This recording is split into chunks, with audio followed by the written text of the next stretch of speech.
अस्सलाम वालेकुम फ्रेंड्स, मेरा नाम है शहज़ाद और आज की इस वीडियो में हम कोटक की लिथियम आयरन फॉस्फेट बैटरी की जो स्क्रीन है उसको रीड करना सीखेंगे कि आपने किसी भी लिथियम बैटरी की स्क्रीन जो है वो कैसे रीड करनी है। तो रीड करने के लिए आपने बैटरी को पहले ऑन कर लेना साइड से। जैसे ही ऑन करेंगे तो इसका डिस्प्ले जो है वो ऑन हो जाएगा और यहाँ पे आपको इसका डिस्प्ले जो है कुछ इस तरह का नज़र आना शुरू हो जाएगा। सेंटर में इसकी आप परसेंटेज देख सकते हैं। साइडों पे इसकी जो बार्स हैं वो आपको नज़र आएंगी। अगर चार्जिंग है या डिस्चार्जिंग हो रही है तो इसकी बार जो है वो ब्लिंक करेंगी और तकरीबन 6 से 10 सेकंड बाद इसकी स्क्रीन है जो ऑटोमेटिकली ऑफ हो जाती है। यहाँ पे आपको चार्जिंग और डिस्चार्जिंग करंट है वो शो होना शुरू हो जाएगा कि बैटरी जो है वो कितनी एम्पेयर से चार्ज हो रही है और कितनी एम्पेयर से डिस्चार्ज हो रही है। और इसके साथ यहाँ पे आपको बैटरी के वोल्टेज आ जाएंगे नज़र, जहाँ पे अभी 26.665 जो वोल्ट आपको नज़र आ रहे हैं ये इसके वोल्टेज होंगे। और यहाँ पे आप इसको क्लिक करेंगे तो आप सेटिंग में एंटर हो जाएंगे। सेटिंग में एंटर होंगे तो आपको मेन जो है वो सेटिंग, सेल पैरामीटर और वार्निंग जो है नज़र आना शुरू हो जाएंगे। और ये जो है बैक का बटन है, ये फॉरवर्ड का बटन है। तो आपने यहाँ पे, अब मैं इसको समझाता हूँ कि ये यहाँ पे क्या क्या चीज़ें हैं। सेंटर में प्रोटोकॉल लिखा हुआ है, यहाँ पे वर्जन लिखा हुआ है और इस बैटरी में कैन की कम्युनिकेशन भी है और RS-485 की कम्युनिकेशन भी है। ये दोनों कम्युनिकेशन, ये जो लिखा हुआ है ये इसलिए होता है कि आपने इसके साथ अगर एक और बैटरी लगाई है या आपने कोई इन्वर्टर लगाया हुआ है तो इन्वर्टर के साथ इसका BMS जो है वो, ये वाला BMS आपने कम्युनिकेट करवाना हो कि इन्वर्टर जो है वो इस बैटरी को कैसे चार्ज करे, तो वो आपने इसके साथ RS-485 या कैन की कम्युनिकेशन करवानी होती है और केबल जो है वो इसके साथ आती है। तो आपने यहाँ पे कैन के जो प्रोटोकॉल्स हैं वो यहाँ पे सेट देखने हैं। यहाँ पे इसके जेनी के, विक्ट्रॉन, ग्रोवाट, यानी कि चाइना में या इंटरनेशनल जितने भी इन्वर्टर बनाने वाली जो ब्रांड्स हैं वो सारे के सारे आपको यहाँ से मिल जाएंगे। इसका मतलब है कोटक की जो बैटरी है इसके अंदर काफ़ी ज़्यादा ब्रांड जो है आप इन्वर्टर के सिलेक्ट कर सकते हैं। तो इसका मतलब ये बैटरी काफ़ी अच्छी बैटरी है जिसके अंदर अच्छा BMS लगा हुआ और अच्छे सेल लगे हुए हैं। तो यहाँ पे देखें के स्टार आपको हर तरह के जो इजीली, बहुत इजी आप इसकी कोई भी सिलेक्शन करके आप इसके कम्युनिकेट करवा सकती हैं। अब ये जो कैन के प्रोटोकॉल्स होते हैं वो, कैन का मतलब होता है कंट्रोल्ड एरिया नेटवर्क, यानी कि इन्वर्टर और बैटरी जो है वो आपस में कम्युनिकेशन करती है, तो वो कम्युनिकेशन का नाम दिया हुआ है। ये कैन के जो प्रोटोकॉल्स हैं वो काफ़ी अच्छे लेटेस्ट प्रोटोकॉल्स हैं जो कि 5600 किलोबाइट्स पर सेकंड के लिहाज से डाटा ट्रांसमिशन इनका रेट होता है। और ये IP65 इन्वर्टर जो है वो कैन को सपोर्ट करते हैं और कुछ IP21 इन्वर्टर भी कैन को सपोर्ट करते हैं, लेकिन उनमें काफ़ी कम होता है। जो कंपनीज है वो ट्राई करती हैं कि IP65 और 66 को जो है वो कैन के साथ कंपेटिबल किया जाए। तो उसके बाद यहाँ पे RS-485 प्रोटोकॉल्स हैं। अब RS-485 जो है ये भी वो प्रोटोकॉल्स हैं जिसमें आपने कम्युनिकेशन करवानी है। अब कम्युनिकेशन जो है आपने करवानी है वो RS-485 के ज़रिए। RS-485 जो वो थोड़े से ओल्ड प्रोटोकॉल्स हैं जो कि 9600 किलोबाइट्स पर सेकंड के लिहाज से डाटा ट्रांसमिशन जो है वो करते हैं। तो कैन की निस्बत RS-485 जो है वो थोड़े से पुराने, ओल्ड और सस्ते प्रोटोकॉल्स हैं। तो इन पे जो इनको बनाने के लिए ख़र्चा जो है वो कम आता है। तो उसके बाद लेटेस्ट जैसे डेवलपमेंट होती गई तो फिर उन्होंने कैन कम्युनिकेशन निकाली और फ्यूचर में हो सकता है इससे अच्छे भी प्रोटोकॉल्स आपको मार्केट में मिल जाए। तो अब आपने इन्वर्टर जो आपने लगा लिया, आपने उसके साथ डिसाइड करना है कि आपने RS-485 के प्रोटोकॉल्स यूज़ करने हैं या कैन के करने हैं। आपने इन्वर्टर की और बैटरी के प्रोटोकॉल्स को मैच करना है उस लिहाज से।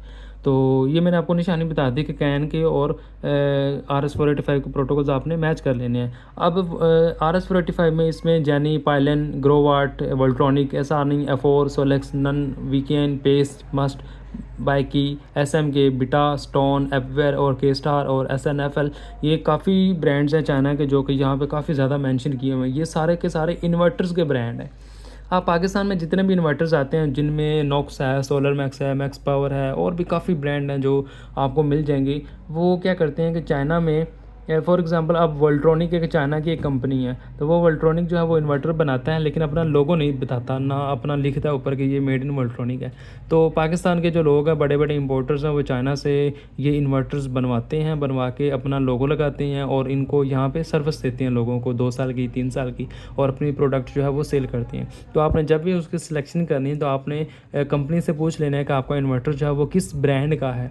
तो नॉर्मली जो है वो पाकिस्तान में वोल्ट्रॉनिक के काफ़ी ज़्यादा इन्वर्टर हैं। इसके अलावा आइटल के जो इन्वर्टर्स हैं वो भी आपको बताता चलो, वो एक ब्रांड है चाइना का जिसका नाम है गोस पावर, वो वहाँ से बनते हैं। और इसके अलावा ग्रोवाट के इन्वर्टर्स हैं और भी इसके अलावा काफ़ी जो इन्वर्टर्स हैं।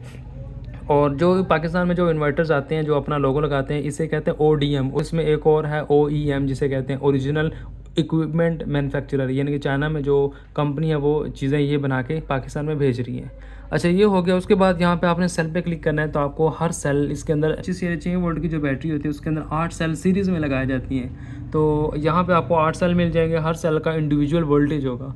और जब भी छोटे लेवल पे वोल्टेज को देखा जाता है तो उनको मिली वोल्ट में चेक किया जाता है, ताकि आपको एक एक सेल का जो लीस्ट काउंट है वो भी आपको मिल जाए कि मैक्सिमम जो है इसका वोल्टेज कहाँ किस लेवल तक गया हुआ है। तो यहाँ पे हर सेल का वोल्टेज राउंड अबाउट जो है वो 3.323 के आसपास है। इसमें अच्छा, इसमें एक अच्छी बात ये होती है कि इसका जो ऐसे ब्रांड की जो बैटरीज होती है उसके अंदर एक्टिव बैलेंसर मौजूद होता है। इसका मतलब है कि एक सेल का वोल्टेज जो है वो अगर कम ज़्यादा हो रहा हो तो जो इसके अंदर BMS लगा हुआ है, बैटरी मैनेजमेंट सिस्टम, वो हर सेल को मॉनिटर कर रहा होता है और हर सेल का वोल्टेज जो है वो कम ज़्यादा कर रहा होता है। यानी कि एक सेल का वोल्टेज अगर बढ़ गया तो उसको कम करेगा दूसरे सेल के वोल्टेज से करंट निकाल के, और इस तरह से ये एक्टिव बैलेंसर जो है वो चलता रहता है और आपकी बैटरी जो है वो बिल्कुल परफेक्ट और स्टेबल चलती रहती है। अगर किसी भी सेल का वोल्टेज ओवर हो जाए तो वो सेल जो है वो फूल जाता है, ख़राब हो जाता है। क्योंकि लिथियम आयरन फॉस्फेट बैटरी जो है वो काफ़ी सेंसिटिव बैटरी है, तो इसलिए इनको उनके साथ BMS लगाना जो बहुत ही ज़रूरी है।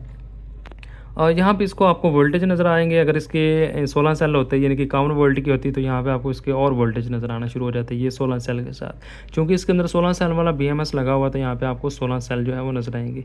अब यहाँ पे बाकी आपको टेम्परेचर नज़र आएगा, T1 T2 T3, ये मॉसफेट के टेम्परेचर हैं, कुछ सेल्स के टेम्परेचर हैं, वोल्टेज आपको नज़र आएंगे। उसके बाद आपने यहाँ पे पैरा पे क्लिक करना है, तो आपने बैटरी को, जितनी भी बैटरीज़ को पैरेलल किया हुआ, तो आपको यहाँ पे पैरेलल जो है वो शो होना शुरू हो जाएगा। अब जो जितनी भी, फॉर एग्जांपल आपने यहाँ से इसको 16 बैटरीज़ को पैरेलल किया हुआ है यहाँ से, तो 16 बैटरीज़ आपने लगाई हैं, तो हर बैटरी के इंडिविजुअल सेल का जो मैक्सिमम वोल्ट होगा, यानी कि 16 बैटरीज़ में जिस सेल का सबसे ज़्यादा वोल्टेज होगा वो आपको यहाँ पे आना शुरू हो जाएगा। उसके बाद जिस सेल का वोल्ट कम होगा वो यहाँ पे आना शुरू हो जाएगा, और रिमेनिंग कैपेसिटी आपको यहाँ पे शुरू हो जाएगी 105। इसका मतलब इसके अंदर 105 या 106 एम्पेयर का सेल लगा हुआ है। और सेल जो मैंने आपको लास्ट वीडियो में बता दिया था, इसके अंदर RJ टेक कंपनी का सेल लगा हुआ है, और फुल कैपेसिटी 106 एम्पेयर है। टोटल यूज़ जो है वो हम लोगों ने इतना कर लिया है, और जो टोटल यूज़ इसकी जो पावर है वो इतनी इसके अंदर स्टोर है। और इसके बाद आप यहाँ पे आगे करेंगे तो आपको टेम्परेचर नज़र आना शुरू हो जाएगा। सेल का मैक्सिमम टेम्परेचर कितना है, 23 डिग्री। चूँकि अभी सर्दियाँ हैं तो इसका टेम्परेचर जो वो इतना ज़्यादा नहीं गया। सेल मिनिमम टेम्परेचर 23, मॉसफेट का टेम्परेचर, इन्वायरमेंट का टेम्परेचर, और स्टेट ऑफ हेल्थ 100% है। और साइकिल टाइम कैम जो 2 साइकिल अब इसके यूज़ हो चुके हैं, और यहाँ पे आपको यही इन्फॉर्मेशन मिलेगी। उसके बाद आपने वार्निंग के ऊपर क्लिक करना है, आपको हर तरह की वार्निंग जो है वो यहाँ पे शो हो जाएगी। अब इस बैटरी के अंदर जो BMS लगा हुआ है वो काफ़ी ज़्यादा प्रोटेक्शन के साथ आता है। उसमें ओवर वोल्टेज है, अंडर वोल्ट है, शॉर्ट सर्किट प्रोटेक्शन है, ओवर टेम्परेचर है, अंडर टेम्परेचर है, हर तरह की प्रोटेक्शन जो है वो आपको मिल जाएगी। तो यहाँ पे आप इसको अच्छी तरह से रीड करके इसके जो प्रोटेक्शन है वो देख सकते हैं। ये देखिए यहाँ पे इसके अंदर काफ़ी ज़्यादा प्रोटेक्शन जो है वो इन्होंने डिसाइड किया। बहरहाल ओवरऑल जो है वो मैंने आपको इसकी डिटेल जो है कंप्लीट शेयर कर दी। आप इसकी स्क्रीन को कैसे कैसे मॉनिटर कर सकते हैं। तो वीडियो अच्छी लगे तो इसको लाइक ज़रूर कर लें, और चैनल को भी सब्सक्राइब करें। मिलते हैं कि नई वीडियो में, उस वक्त तक के लिए अल्लाह हाफिज़।